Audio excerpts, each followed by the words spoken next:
രാത്രിയായപ്പോൾ എസ്തറും ഇവയും റൂമിനുള്ളിൽ ഇരിക്കുകയായിരുന്നു. അപ്പോഴാണ് ഡോറിൽ ആരോ മുട്ടുന്ന ശബ്ദം കേൾക്കുന്നത്. അതവരുടെ അമ്മയായിരുന്നു. നിങ്ങൾ കിടന്നോ? ഇല്ല അമ്മേ, കിടക്കാൻ പോകുന്നു. അമ്മ എന്താ ഇവിടെ? ഏയ് ഒന്നുമില്ല, ഞാൻ നിങ്ങൾ കിടന്നോന്നറിയാൻ വേണ്ടി വന്നതാ. എന്നാ ശരി, ഗുഡ് നൈറ്റ്.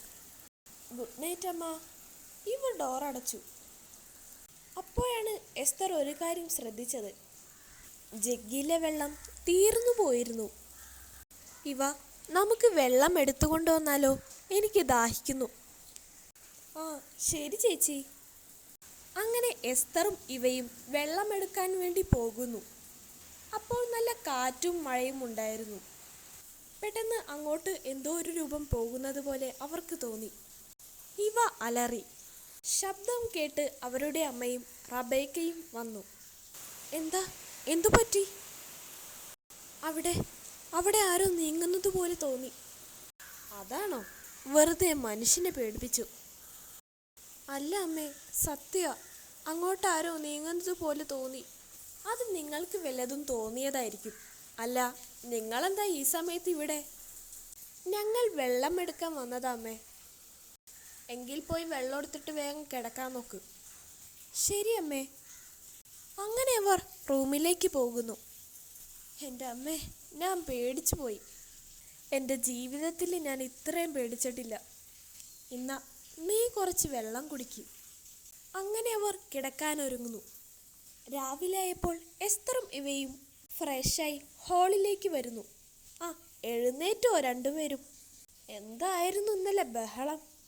അപ്പോൾ എസ്തർ ഇവയോട് പറഞ്ഞു, ഇവ നിന്നെക്കുറിച്ചാ? എന്ത്? ആഹാ, അപ്പോൾ ഇവയ്ക്കപ്പോൾ ഇന്നലെ നടന്നതൊന്നും ഓർമ്മയില്ലേ? ഓർമ്മയുണ്ടമ്മേ. എന്തൊക്കെയായിരുന്നു? ഒരാൾ അങ്ങോട്ട് പോകുന്നത് പോലെ തോന്നി, ഒരാൾ ഇങ്ങോട്ട് പോകുന്നത് പോലെ തോന്നി. കഷ്ടം തന്നെ ഇവ.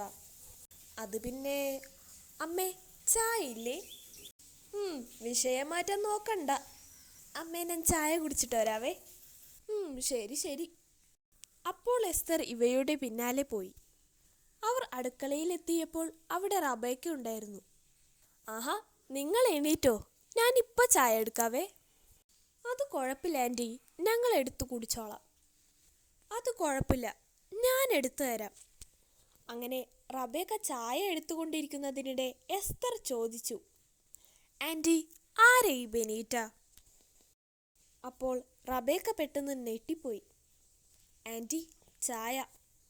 പെട്ടെന്നാണ് റബേക്കക്ക് ബോധം തിരിച്ചു കിട്ടിയത്. അവർ ആ ചായ ധൃതിയിൽ എസ്തറിനും ഇവയ്ക്കും ഒഴിച്ചു കൊടുത്തു. ഇതെല്ലാം കണ്ടുകൊണ്ടിരിക്കുകയായിരുന്ന ഇവയ്ക്ക് ഒന്നും മനസ്സിലായില്ല. അല്ല ചേച്ചി എന്തിനാ റബേക്ക ആൻറ്റിയോട് ബെനീറ്റയുടെ കാര്യം ചോദിക്കാൻ പോയത്? അത് ഞാൻ അവരുടെ ഭാവമാറ്റം ശ്രദ്ധിക്കാൻ വേണ്ടി ചോദിച്ചതാ. അതെങ്ങനെ? ഇപ്പോൾ ഉദാഹരണത്തിന്, ഇപ്പോൾ നിന്നെക്കുറിച്ച് എനിക്ക് നന്നായിട്ടറിയാം. നിന്റെ പേഴ്സണൽ കാര്യവും എനിക്ക് നന്നായിട്ടറിയാം. പക്ഷേ ഞാനത് വേറെ ആരോടും പറയില്ല.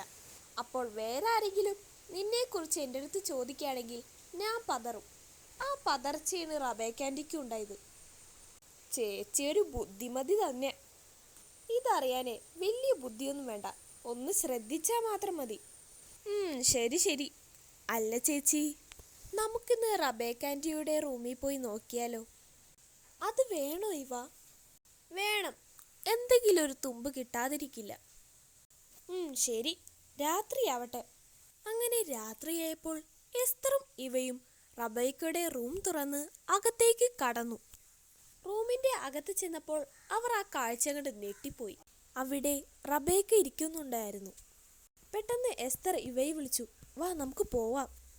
പെട്ടെന്ന് പിന്നിൽ നിന്ന് റബേക്ക അവരെ വിളിച്ചു, ഒന്ന് നിന്നേ.